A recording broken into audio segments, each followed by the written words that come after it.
Well, hello again, everyone. I'm so excited to see so many faces here today. Welcome to our first fall 2021 installment of JAMI Career Webinar Series. Our first kickoff event is publishing your first article or book. And my name is Yas Hardaway, and I'm the Executive Director of Career Services at GSEP, and just really honored to welcome all of you and excited for our lineup today. So today's program is in partnership between Career Services and Alumni Relations. And we also have one of our colleagues from Student Services here as well to help support this event. So thank you to all of our partners. I'll also ask the question, what is JAMI? Some of you may be wondering what that term even means. JAMI is a Swahili term for community. And the purpose of our JAMI Communities of Practice programs are really to connect our students and alumni to current career insights, as well as to help them broaden their network of experts, professionals, alumni in their fields of interest. So without further ado, let's get started. Just a couple housekeeping items. This session, as you can see, is being recorded, so just want everyone to be aware of that. And you'll also notice that a live transcription is being provided. As we move forward, please feel free at any point to put your questions or comments in the chat. We welcome you to do so. It will primarily be a facilitated Q&A panel, but there will be some time after the panel to be able to answer a few questions as well. So please go ahead and put those in the chat. So what are our learning outcomes for today? We hope that you will learn specific steps involved in the publishing process. So wherever you are in that process, hopefully you'll have an overview about what's involved, whether you are publishing a book, an article, either now or you plan to in the future. And then number two, learn the resources and strategies for publishing your first article or book. So without further ado, I'm going to turn it over to my colleague, Dr. Renee Dorn. And let me go ahead and spotlight her, who will be facilitating our panel today. So Dr. Dorn is the Director of Alumni Relations. So Renee, please feel free to take over. Thank you so much, Yas. And thank you all for joining us today for today's first installment for the JAMI Career Series Fall 2021 event. We love having you here, and we have such a fantastic panel of experts in the publishing world. And so let me introduce you to each one. I'm going to go alphabetically. The first one is Coach Mike Bayer. He is a New York Times bestselling author of Best Self, Be You, Only Better, a transformational life coach and founder of and CEO at Cass Centers. And he also is the host of his own podcast entitled Always Evolving with Coach Mike Bayer. So welcome, Coach Mike. Hi. Hey, thanks for having me. Yes, thank you. We also have our own Dr. Judy Ho. She's a clinical and forensic neuropsychologist she's a GSEP tenured associate professor of psychology. She's also a TV host, an author of the new book, Stop Self-Sabotage. And she also is a host of her own podcast entitled Supercharged Life with Dr. Judy Ho. So welcome, Dr. Ho. So nice to see you. Thank you, Dr. Renee. Looking forward to this conversation. Yes, absolutely. We also have with us Jan Miller. She is the founder and CEO at Dupree, Miller and Associates. Now, this is the global literary agency for leading edge authors, celebrities, thought leaders, culture changers, and unique voices, representing best-selling authors, including Stephen R. Covey, T.D. Jakes, Dr. Phil, Susan Powter, Tony Robbins, and so many more. So we are thrilled to have Jan Miller with us. Thank you so much, Jan, for joining us. Thank you. It's a pleasure. Happy to be here. Thank you. And then we also have our own Dr. Gabriela Miramontes. She is a GSEP alum and visiting professor, For our doctoral programs, she is also the Director of Excellence and Innovation Practices, EIP, with GSEP, and the Director of Global Partnerships and Learning for our Education Division. And she has also started up a podcast for GSEP, which is entitled Elevated Voices, so we can hear the voices of our students. So welcome, Dr. Gabby Amir-Montes. Thank you for having me, Dr. Darn. Thank you. And then our final panelist is Ms. Lisa Cuevas-Shaw. She is a current doctoral student at GSEP in our PhD in Global Leadership and Change program.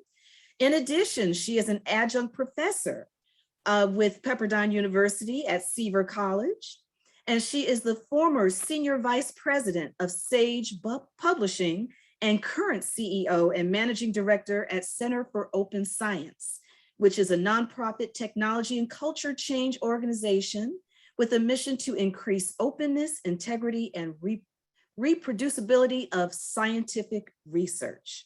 So Ms. Cuevas-Shaw, Lisa, thank you so much for joining us today. Thank you so much, Dr. Renee, and hello, everyone. It's a pleasure to be here. Now let's get started on some of these questions because we have a lot of students and graduates that are listening to us today. And so we want to know, how do you get started, first of all, to even write a manuscript so that it can get published, or even write an article? Coach Mike, you were telling us earlier about how you got started. So can you tell us, how did you get started with writing your first book? Sure. And I should start off by saying this is not by any means the traditional route of writing a book, and it kind of isn't a situation that typically happens. The reason why I wrote a book is about 3 years ago, I'd been working in mental health for over 19 years. I founded a treatment center. I worked with a lot of talents. I traveled the world. It was all very cool, but I kind of felt like I wasn't evolving anymore. And I threw this charity event, and I had Dr. Phil spoke at it. And up until that point, I'd never considered doing television. I always say it's never on the vision board. So it's kind of, I don't understand, people really believe in these vision boards, but sometimes it's like, how the hell did this thing show up? Because it wasn't even on there. So I got lunch with Dr. Phil after that. I went on an episode. He asked me to go on an episode. I went on one. I thought it would be a one-time thing. I went on 5 or 6 more. And then he said to me, you need to write a book. And I said, what?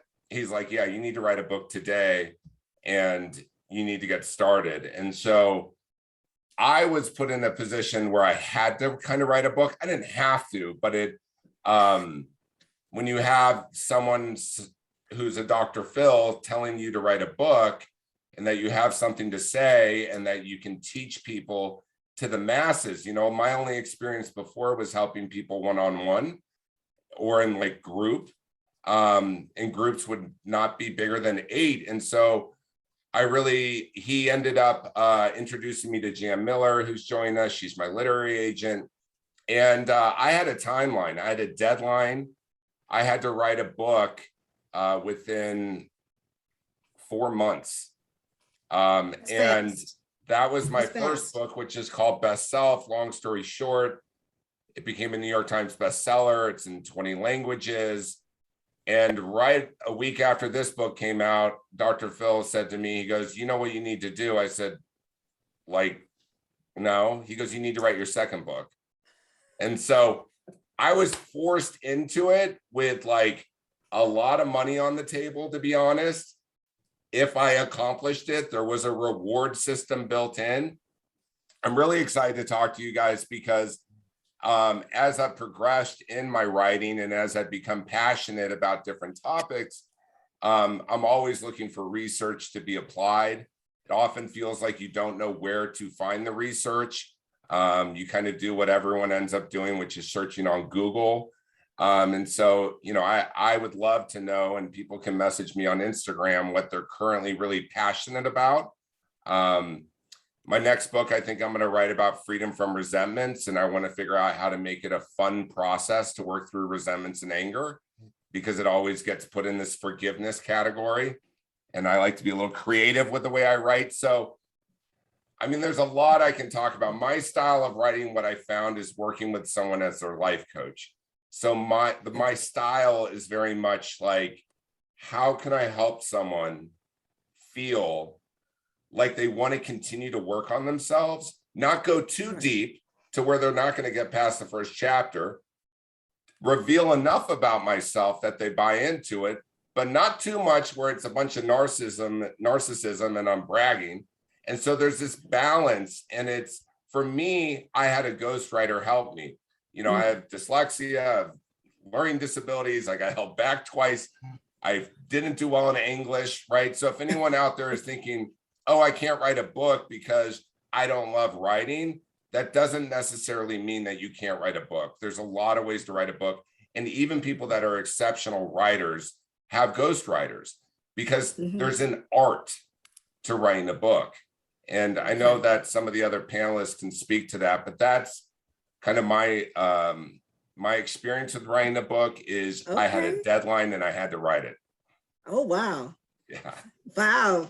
But it worked to your benefit, that's for sure. Yeah. I mean, and it's really cool. Like, there's two things that I didn't realize going into writing a book. One is how to get people to actually read the book. Sometimes we go to airports, we don't realize there's millions of books out there. And I think a lot of us first-time authors go, well, yeah, I'm going to write a book and my family's going to see my book at the airport, or they're going to see it at a store. And Jan can speak to a lot of that. You know, that's her art. She's been doing it forever. But that's one thing that, like, you have to go in with certain expectations. The other is, I didn't realize primarily there's 5 or 6 big publishers in the world. Okay. Like, I didn't know, you know, you kind of see their little logos on books, and maybe in school you see certain logos and you think, oh, I've heard of them, but you don't really understand, you know, how to get out there. And I would say one more thing that's really important is to realize what's great about writing a book is it helps you understand your symbol system and how you articulate what you're passionate about, and it forces you. And for me, it's a bit painful, right? It's writing's fun and exciting, but also painful, because it forces you to make sure that what you're saying, you believe down to your core. Okay. And so that's just the other important element. I'm just excited to be here, so I'm rambling. No, but that's important information that everyone should realize about being passionate about what you're writing about, and that it can be very personal. Yeah. Yeah. So thank you for that, Coach Mike. Dr. Judy Ho, I wanted to ask you, when it comes to writing, you've done both writing journal articles and also writing books, commercial. So what was the difference for you in the writing style as far as research papers, journal articles, getting those published, and then transitioning to commercial books and putting that out there? So can you tell us your process and what you went through with that? Yeah, great question. And because I came up in the academic world, meaning that I went to a Research One PhD program for my clinical psychology degree, I was told that really there was only one way to publish, which is the research publications, the peer-reviewed journal articles, that those are the only things that matter. And it was really interesting, because while I really enjoy the research process and putting an article together, it takes quite a bit of time to get an article out into a peer-reviewed journal. You have to analyze the data, collect the data, analyze the data, write up the manuscript, and you can actually only submit to one journal at a time for review because of exclusivity purposes. I see. So sometimes it takes them 3 or 4 months before they get back to you. And then usually when they get back to you, it's not going to be we're publishing this. It's we have revisions for you, or no, thank you, we don't like your article. So it could actually take about 3 to 4 years from the beginning of you constructing a research project to you getting published in a peer-reviewed journal. I don't want this to scare anybody, but I just want everybody to be realistic about their timelines. And clearly you're working on other stuff in the middle of all of this. Oftentimes in journal articles too, you have co-authors because there's a lot of people trying to analyze the data and contributing, and really that sort of co-publishing is very, very important.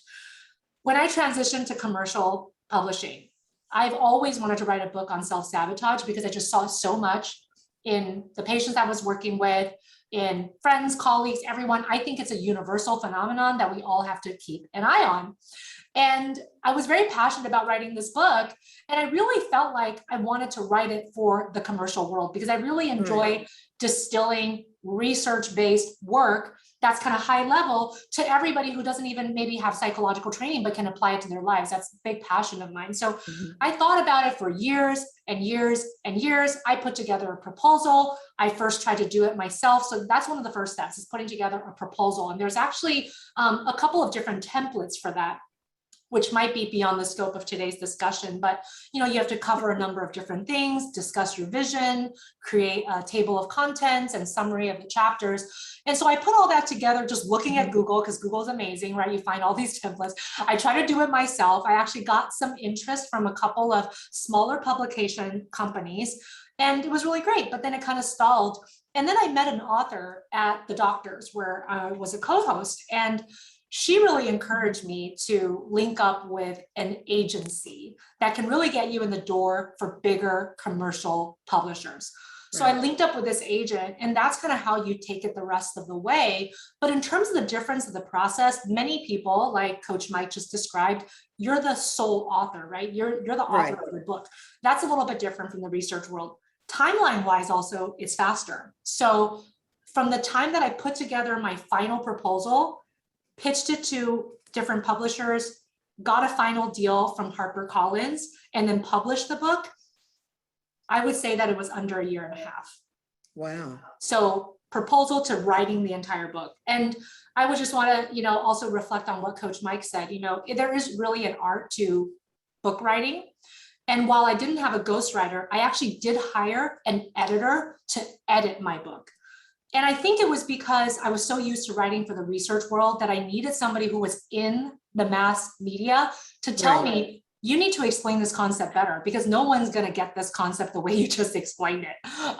So that really helped to elevate my book. And then on top of that, your publisher, they also assign you an editor, and then they do a whole round of comments. And so in the end, it's still a collaboration in many ways, but you get to really own your project and really own your source material and really get to see it have impact. And I think that's a big difference between publishing in commercial world versus in the research world. I'm not sure if like more than 100 people have read any of my research studies, but I know how many people have read Self-Sabotage. And it's so many more than that. It's ridiculous. So there's an impact factor there, I think, between the kind of feeling you get with research publications, which of course is still important. We need to move research along, and you have to do that through empirical research.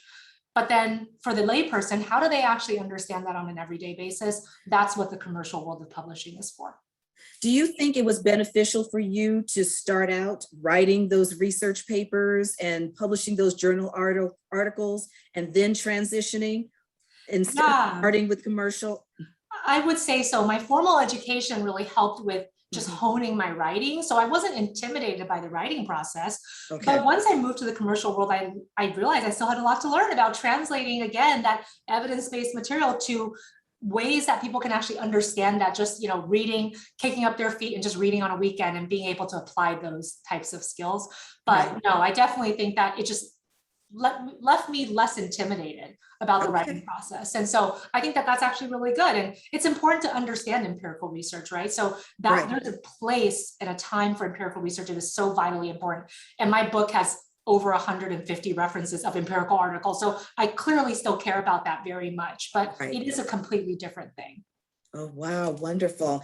Thank you, Dr. Ho, for all of that information, because that will be extremely helpful to our students who are working on those journal articles that they have to do in class actually right now, and to prepare to write them for journals. Yes, absolutely. So I'm going to move to Dr. Gabby Miramontes, because you currently work with students when it comes to their papers, their theses. So what are you seeing in the papers that you see? And how do you help them take their papers and have them published into different journals? What do you see and how do you help your students? Well, we see two different types of students. We see those students that are barely starting in their programs and want to get some research experience right out the door before they actually graduate. And then we see students that are at their dissertation phase and they're really passionate about their project and they want to extend it beyond that. So for current students, one of the things we tell them is, to find a topic that drives you, that is something that you're going to be spending a lot of time with, you're going to be digging deep in.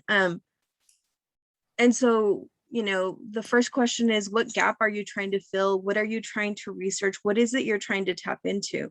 And then from there, developing the strategy that they're going to use in order to get to the information, whether it's a literature review, whether it's a empirical study, whether it's a qualitative or quantitative study, all of those basic questions that you really need to lay the framework out first. And then moving from there into the writing piece, we recommend that all of our students get an editor for the grammatical pieces. And part of that, really, the purpose for that isn't so much that our students don't know how to write.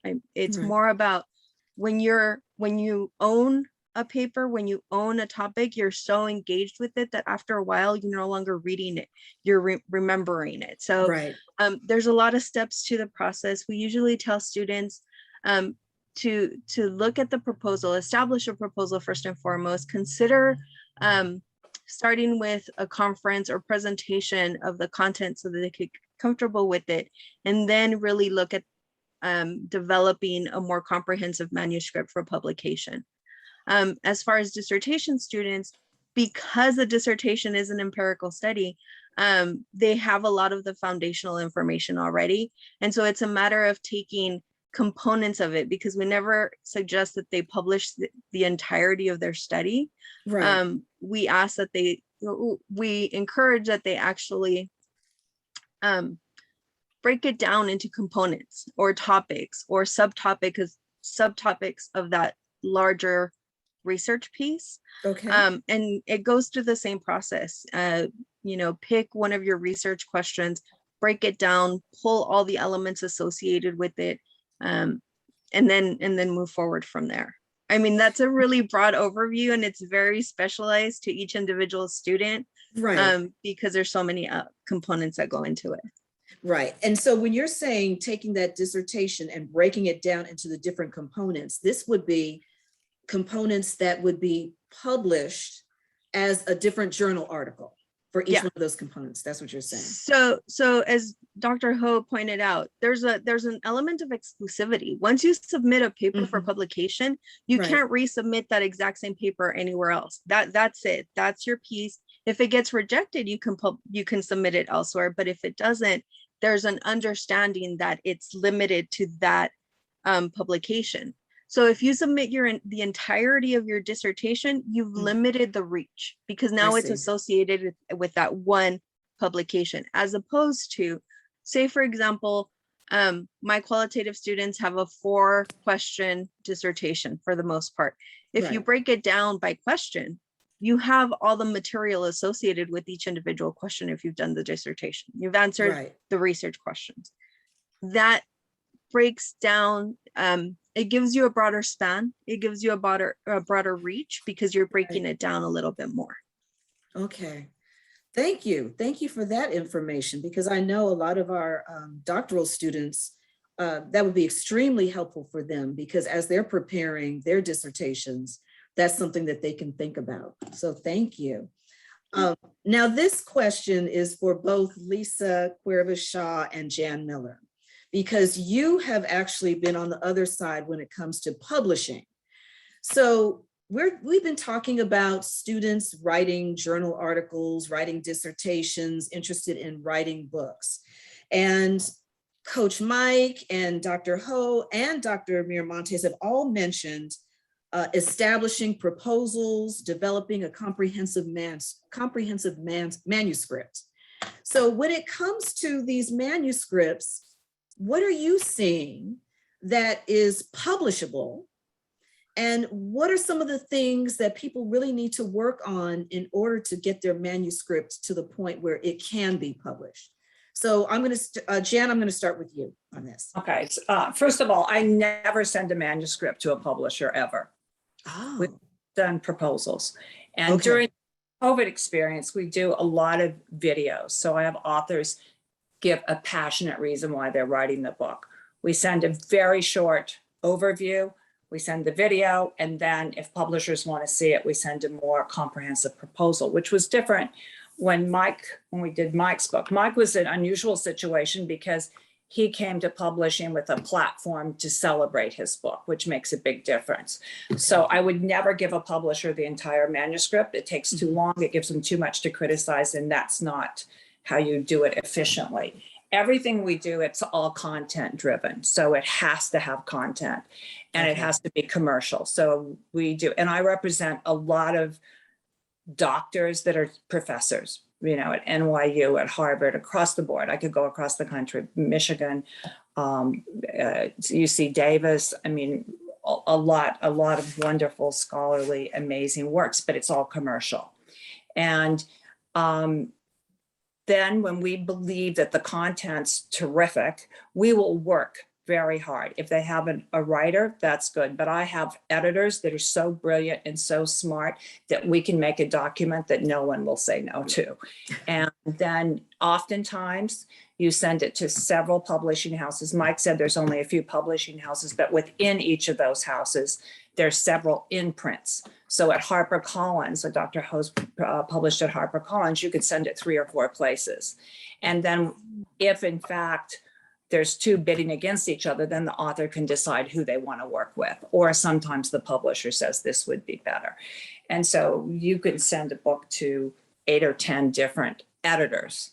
And I always look at the editor more than the publishing house, because it's really important. Mike knows this, he's experienced it, that editorial support is hugely important. And honest to God, publishers don't do a lot to help you. They're great distributors. And if you have a good editor, that's wonderful. But beyond that, you're kind of on your own. And that's the difference in what we do at my agency, is that we stay in the game all the way. And I think that's why we've had so many bestsellers. Dr. Phil's an example. He's a PhD psychologist. He has sold 68 million books. And the thing I told you when we started is that when I was very young, starting my company, I was about 25 years old, 26 maybe. And someone handed me 7 Habits, the thesis for 7 Habits. And I called Dr. Covey and I went to Provo, Utah. I met with him and I said, I can sell this. And he said, I believe you. And those 3 words changed my life. And that document and that book, it's very commercial. All of the examples are driven by personal stories. And with the derivatives of that, we sold 100 million books around the world. And so that's a doctoral thesis that changed culture. Right. And that's very exciting when you find content that's so important and so cultural changing. That is the most exciting thing that happens to me, is when we can create a huge platform and a brand. And we do it with one author after another, but we work very hard at it. And so that proposal, I don't like a long proposal. Okay. Sometimes publishers, you do auctions and they bid on it. And, you send out the rules to an auction. You have 5 or 6 people bidding and you tell them what time you're going to start, and that the low bid is out. And then you keep eliminating till you get the highest bid. And that's a wonderful way of getting the advance up. And just to be clear how publishing is paid, an author receives an advance. And when you sign the publishing contract, you get a portion of that, a fourth, a fifth sometimes. When you turn in the manuscript, you get another chunk of it. When you are published, you get another chunk. And now what they're doing in publishing, 6 months later or so, I try to get it a little closer than that, you get another piece of it. So it's paid in chunks, and the advance is the opportunity for you to write that. And so let me ask you, when it comes to auction and bidding on proposals, is it best to have that agent in order to Oh, be able I to think submit? most of the big publishers won't accept something without an agent because of yeah. Okay. Once in a while something sneaks through, but not, but you know, we go after books. We look at things that are happening in the culture. What do you think of this? Who should do this? And I texted a gentleman this morning, and we find people that are influencing culture. But I love smart academic concepts because they have a huge long life. And the self-sabotage, which Dr. Ho writes, that's a huge topic. And Yes. now go through things in culture that are very specific. I'm seeing a lot of things in mental health, Right. a lot of things about taking care of our brains. I work with Maria Shriver. We're doing extraordinary work. In fact, we started an imprint for her that's called Open Field. Right. And we bring other authors into her imprint, and she uses her platform. I did the same thing with Charlemagne. We have Black privilege, and we bring other important Black voices that are going to influence culture. Right. And so we can build a whole community in a publishing arm of those. So I'm really proud of how we do that. But it takes a lot of work to have a bestseller. It's a lot of work. And Right. books are sold on Yes. consignment. So the bookstores and the distributors can return books. So I see. an author's only paid twice a year. And then they hold reserves in case you have books returned. So it's a tricky business. Right. And if it works, it really works. And if it doesn't, it's a bust. But it's you know, if you have, it's all, my whole mantra is content. Yes. Okay. That's wonderful. Thank you. That's And a we use lot of a lot of excellent information. hundreds of those items I use, hundreds. Wow. That's a lot of excellent information you just gave us. Thank you so much, Jan.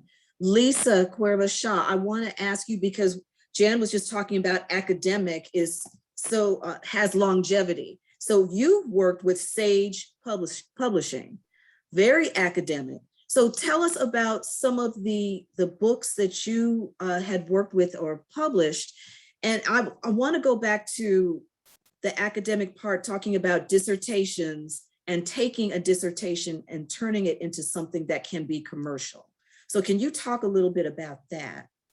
Yeah, well, first of all, just to compliment everyone on this panel, I don't know if all of you can feel the passion and the enthusiasm and the excitement, but there's just been a lot of interesting commentary. And I think it's just really interesting because I think the common thread is that to a person, this panel has kind of a clear why they are doing this, what impact you want to have. And I think that's really important. So as an author, or a prospective author, potentially, if some of you all have not necessarily authored, just be thinking about your why and your purpose. Just a couple of things actually to not counterpoint, but at least provide kind of a bookend, so to speak, to what Jan was offering. She's really focused on the trade market, right? And so some of you may be interested in more scholarly publishing, and there are still scholarly books to be written. Sometimes they're still referred to as monographs, and they do oftentimes have a more concentrated, focused audience, and that's okay if that's the impact that you want to have and you want to move knowledge accumulation along. There are also educational publishers. So if your goal is to support training, education, there are opportunities there as well. I think some of the most successful transitions I've seen from dissertation into either education and training or trade are really doing your homework. I think what Dr. Gabby provided in terms of breaking down the component parts, then it takes the extra step of who is your audience? What potential problem are you trying to solve, or what issue are you trying to address? Where is there a gap in the market? The most successful authors I have seen in my past many years of experience have known what they wanted to focus on, who their audience potentially was.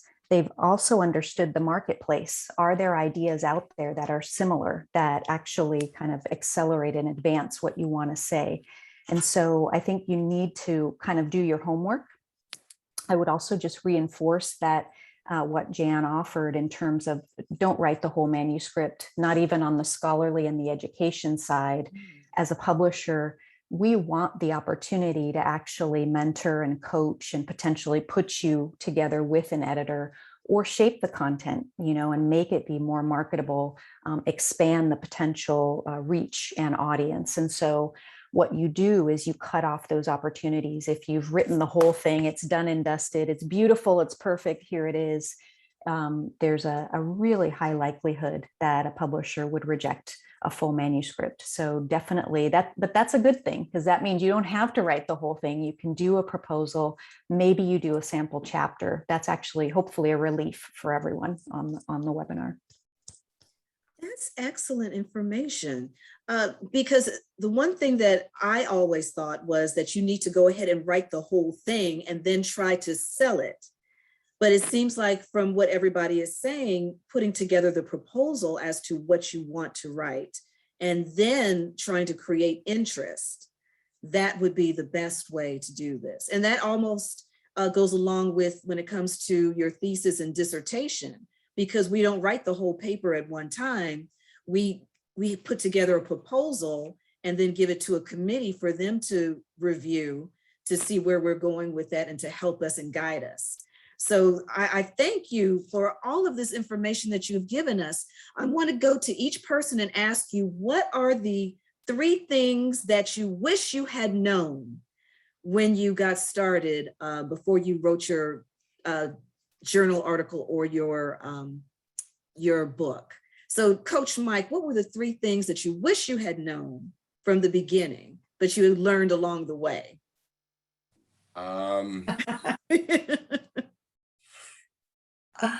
I just want to add one more comment that may be helpful, which this could tie to that. So I used to write for Psychology A Day, and now I write for, it's called Very Well Mind.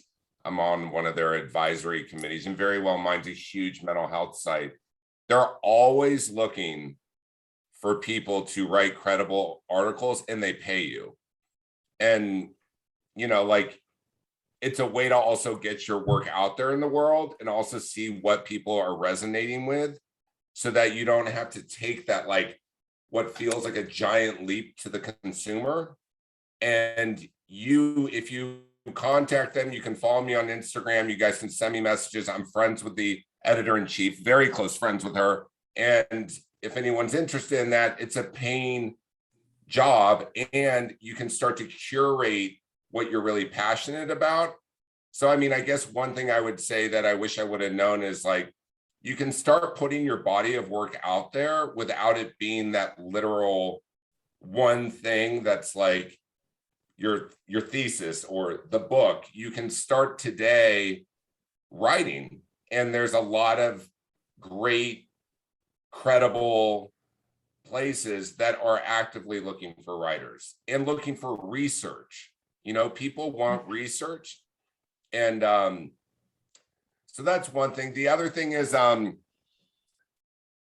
I don't know if there's anything I wish I would have known. I mean, I think I wish I would have known that the editors, I hope there's no edit. This is like a closed cone of silence, right? Not really. Had this, like, expectation that, like, editors come in, get into your book, like, they make it so much better. This is what they've done their whole career.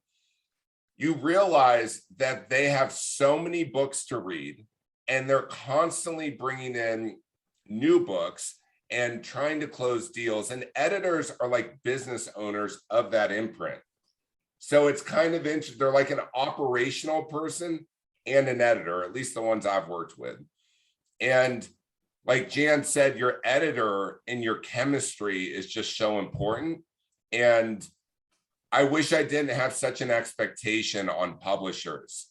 Like, I feel like I myself became a little insufferable because I was like, why aren't they, or like publicity, like, I'm sure Judy could tell you, and not Judy throws no shade anywhere, anytime, but I could guarantee you she probably was surprised that publishers don't have big PR behind them. So when you come out with a book, they say to you, well, what relationships do you have? What's your email list? How many followers you have? It's not like they suddenly, it's not like music that I worked with in years where they bring people in to collaborate with each other.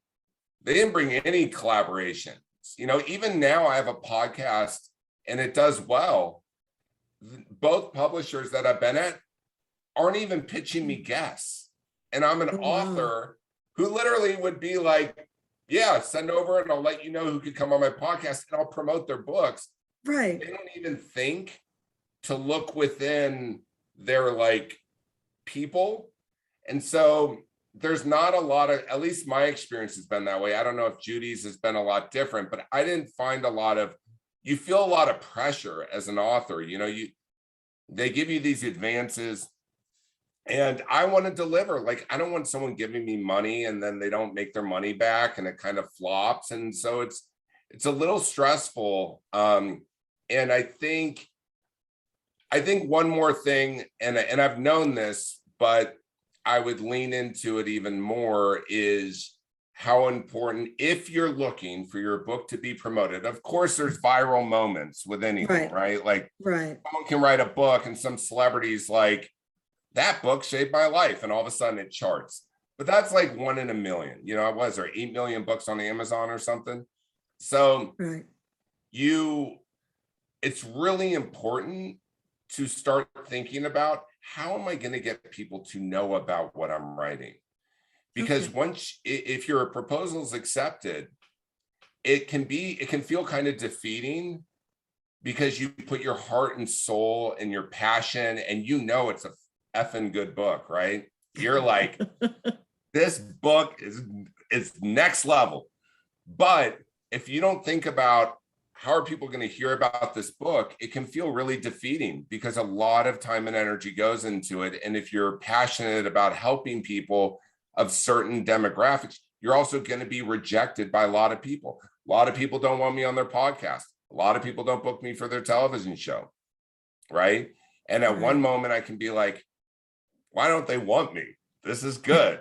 And they want other authors, and you got to just stay focused on what you do and why you're doing it, because otherwise, I'm sure that you find this even in school, you can focus on other kids' academics or young adults or you can focus on yourself and just be the best you. And so those are just kind of looking back. I wish I could have enjoyed the process a little bit more. Like, I just felt so much pressure and stress. Well, with Mike, you did sell 200,000 books. I did, and both books became New York Times bestsellers. No, it wasn't that bad. No, it was great. I'm just saying, like, the journey of it. Do nothing. Publishers do nothing. I mean, you have to really take it. That's what it is. That was the big surprise. Was they don't really do much. They distribute. And once in a while, you'll get a great editor that will really edit. That's magic. Wow. Thank you. Dr.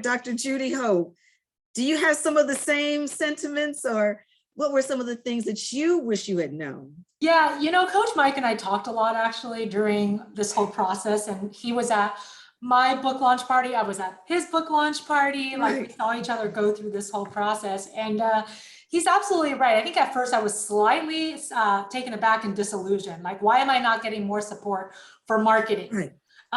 Really, my publisher, as wonderful as they are, HarperCollins, are a great publishing company. I don't have any regrets, but they did next to nothing. And I think they never really misrepresented themselves either. But then when somebody introduces me to a marketing director or like a publicist within the publishing company, I'm assuming that means I can tap into their resources. Right. Really all they got me was like one review in like Readers something or other. I don't even remember. They got me on like the Hallmark channel at 2 a.m. Yeah, right. Oh my God, Mike, you're completely so mad. I'm sorry, I'm interrupting. It's okay. We're being real here, Mike. It's cool. I feel exactly how you feel. It was like that. I was like, what is this? And then the rest of it was things that I put together. And so sometimes I would tell them, look, I got this show to talk about my book. Can you send me whatever, 100 copies of the book to give away to the audience? No, we don't know if we can do that, blah, blah, blah. It wasn't until I, again, through my own connections and through Dr. Phil's good graces, said, you can come on my show. Finally, that was like a big enough show for them to say, okay, yeah, we'll send the books to you for Dr. Phil's audience.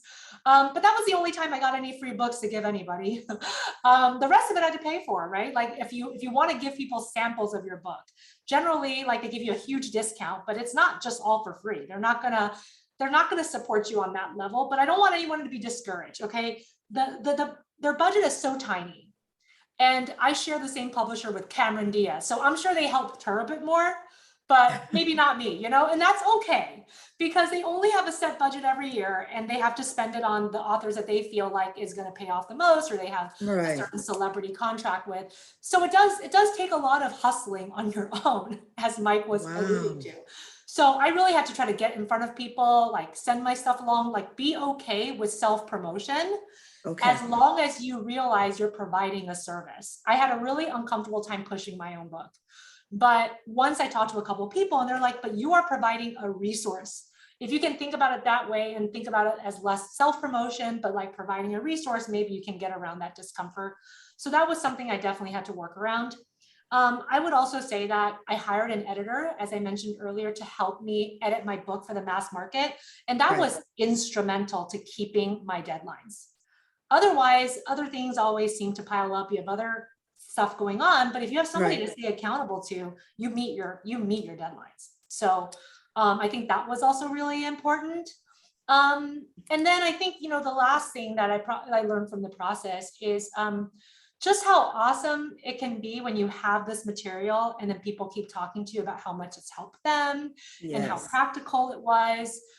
It really fuels your own passion to keep doing this work. And so I've gotten really good feedback, very, very luckily, and I feel very blessed that people have responded to my first book. And that's why I'm so passionate about continuing to write. I think that when you know that your book is helping people and people are responding to it, it makes you feel good. And then all of the effort that we talked about, all the problems that Mike and I alluded to, like they're worth it and they're solvable as long as you are understanding what the expectations are and how much you have to put into it. Yeah. But can I just comment their comments? Okay. First of all, always in your contract, put the number of free books you have. I've never done a contract without 100 books for the author. So that's something you should remind your agent to do. That's number one. Number two, the publisher, if you have the expectation going in that, look, they want platforms. And I tell everyone you have to have a publicist. If it's a smaller book, then sometimes it's not affordable to do that. But on a big book, they will. And if you become a really successful best-selling author, they do spend money. But it takes a moment to create that. When Dr. Phil does a new book, he sells 10 million copies. They spend money on Dr. Phil's book. And they don't have one budget. Every book has its own budget. Every book has a separate P&L. And it just depends on what that response is in the marketplace. So it's hard. It's hard to get the attention. And it helps because both of you have platforms. And with the platforms, it makes a big difference. And then you can get the attention. But the great thing about writing a book, the really great thing, is that it becomes a legacy piece. That's number one. Number two, it's especially for in the academic world, you are reaching a brand new audience. And that audience gives you so much more influence, and books do last forever. And I always think that that's the most important thing about writing a book. It doesn't go away. And I had a professor from NYU. He's an economist, and I've done about 5 books with him. And he's so intellectual and so smart, and he knows how to take that and make it commercial. And every one of his books have been New York Times bestsellers, but he executes a plan and he has a team and it works. They don't sell like Mike's have sold, but they sell a lot of books. And so you have to that's why having a good team around you, good agency, is that you can make things happen. The publishers are a little disappointing, but without them, you can't do it. Wow. Thank you, Jen. Lisa, I saw you had your hand raised earlier, and I wanted to make sure I got to you. What was it? Oh, yeah. So I think it was just in terms of, the publishers do nothing, not to, but I think that's true. I mean, in terms of expectations, there's a big gap of what authors should and maybe would expect and what publishers do, certainly in the trade area too. It's a tough market on the trade side of things, and it can be expensive to have publicity, the press junket, those things that you hear about and dream about. And so it can be very competitive. So I would definitely encourage building and having a platform and not, to Dr. Ho's point, not being afraid to self-promote or to look for the open doors, and just try it, just take the first step and it'll get easier. On the scholarly and educational side, I think it's a whole different ballgame. So publishers do invest a lot in editing, curating supplemental materials to support educational coursework or other things. And so you just, there's a whole landscape in terms of publishing. And so we're really focused on the trade side of things, which is exciting and important in terms of potential impact, but just also know what paradigm you're entering and why as well. Right, that's wonderful. Now, Dr. Gabby, I'm going to let you say the final words about this. So working with the students, what are the 3 things that they should know in order to prepare for their proposals, for their theses and their dissertations?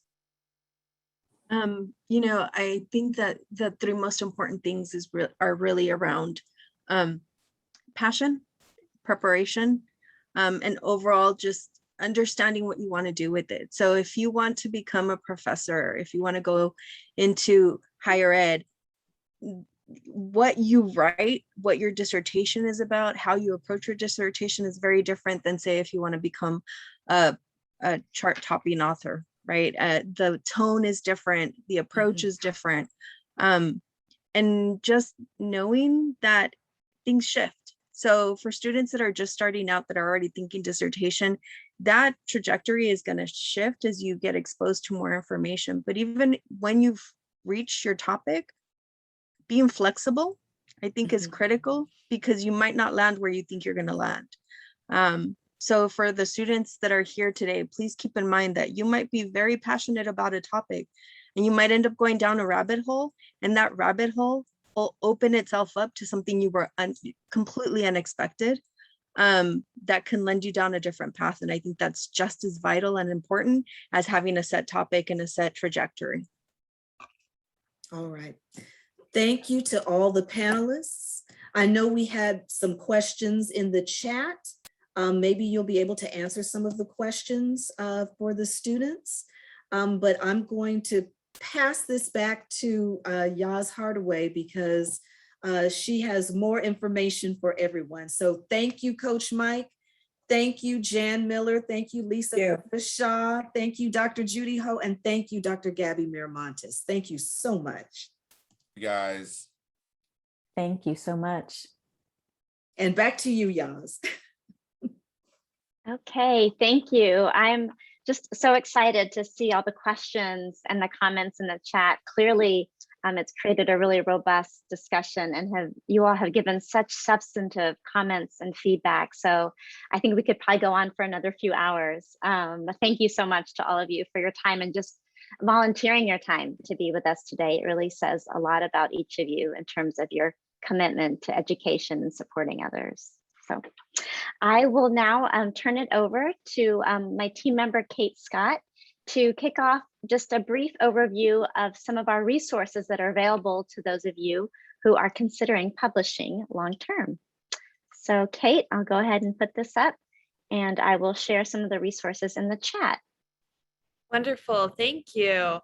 So yes, I wanted to recap just a few of the resources we offer.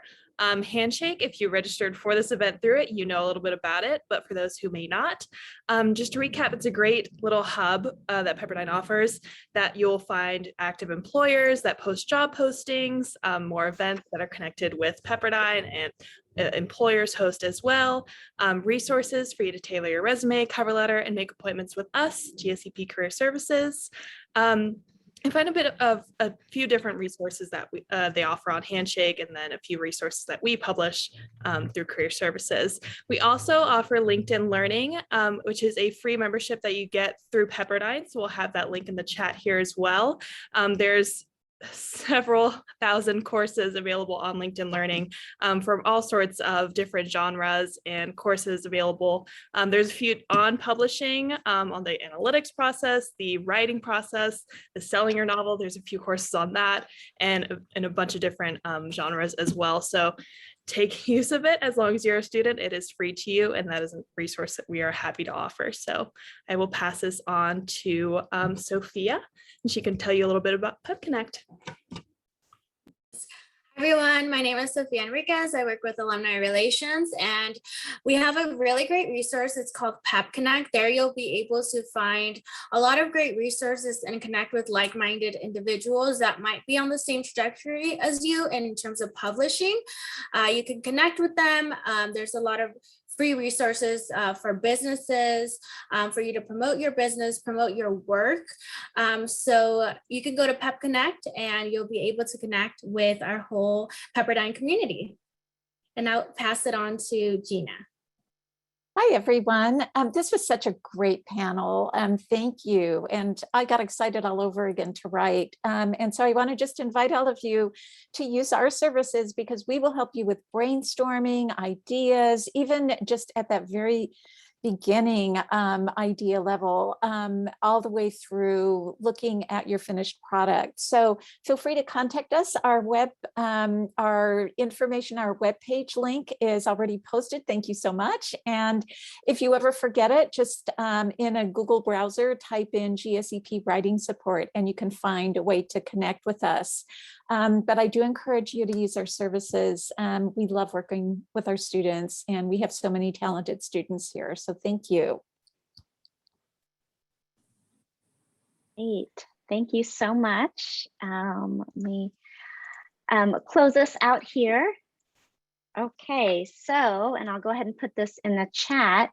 I just wanted all of you to know that the bios, as well as the recordings for our session today, as well as resources from our previous GME programming, is available to you. So I put the link to the drive so that you can access that again in the future as well. I know a lot was shared, so it may be helpful to have the reference again in the future.